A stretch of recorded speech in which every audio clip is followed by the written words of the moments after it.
main ballot. Now we've seen 2 states disqualify Donald Trump.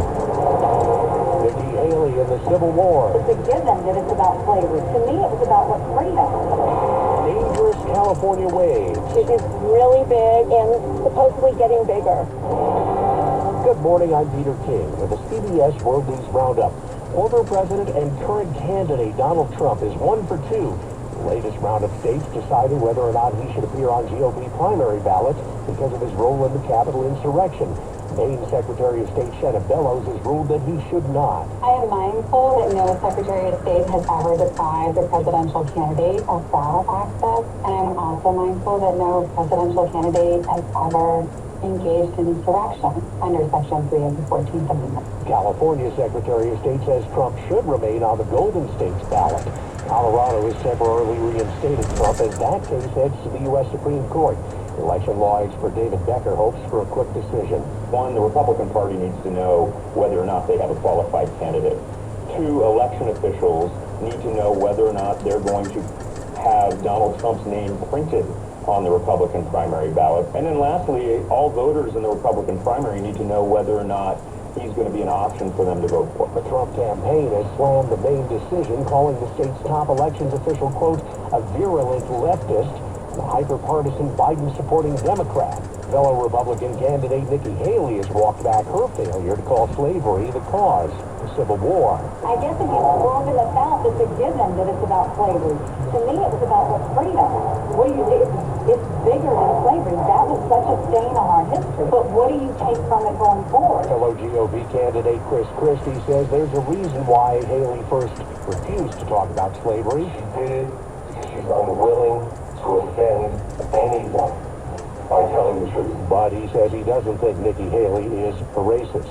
The Biden administration has sued the state of Texas over its new immigration law. Here's reporter Chris Fox. The U.S. DOJ sent a letter to Texas Governor Greg Abbott saying if the state doesn't forego enforcement of Senate Bill 4 by January 3rd, the U.S. will pursue all legal remedies to do so. Signed into law earlier this month by Governor Abbott, it creates a state criminal offense to cross the border from Mexico into Texas illegally and empowers state and local police to enforce it. The goal of Senate Bill 4 is to stop the tidal wave of illegal entry into Texas. There have been new and relentless Russian attacks on Ukraine with dozens of people reported killed and wounded overnight. Here's CBS's Tammy McCormick. It's being called the biggest aerial attack since the war began 22 months ago. Sirens sounded in Kiev as more than 120 Russian missiles and dozens of drones were fired at Ukrainian targets. The Ukrainians intercepted many of them. Ukrainian officials have been urging the West to provide more air defense systems. Hezbollah appears to be ignoring Israel's warnings of a possible war if it doesn't stop its attacks from Lebanon. CBS's Ian Lee is near the Israeli-Lebanon border. Thick gray smoke spells trouble on the border with Lebanon. Signs Israel's patience is wearing thin once the country's war cabinet. But Hezbollah isn't blinking. It fires into Israel and says it's ready for more. Israel faces stiff resistance from Hamas as it expands operations into southern Gaza. Israeli airstrikes killed dozens of Palestinians yesterday, according to the Hamas-run Ministry of Health. The Gaza war is one reason why security will be especially tight at New York City's Times Square this New Year's Eve.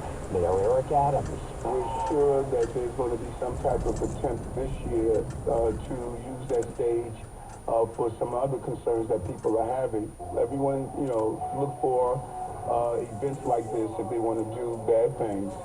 And the police department is on top of it. When you eat outside along the ocean in Santa Cruz, California, you expect a view, but not 40-foot waves crashing into your table. The West Coast has been hit hard by heavy rain and high winds, with another wave expected today. But there are evacuation orders all along the coast. Joe Verner lives in Rio Del Mar Flats near Santa Cruz. It's a pure state of panic, and to be honest, as far as the community goes, because there's plenty out there that are not prepared. It's 5 past the hour. Well, that's today's news. Today's news. I didn't hear any good news, did you? I didn't think so. I guess it's all about perspective. The glass is half full. Well, as always, I'd like to thank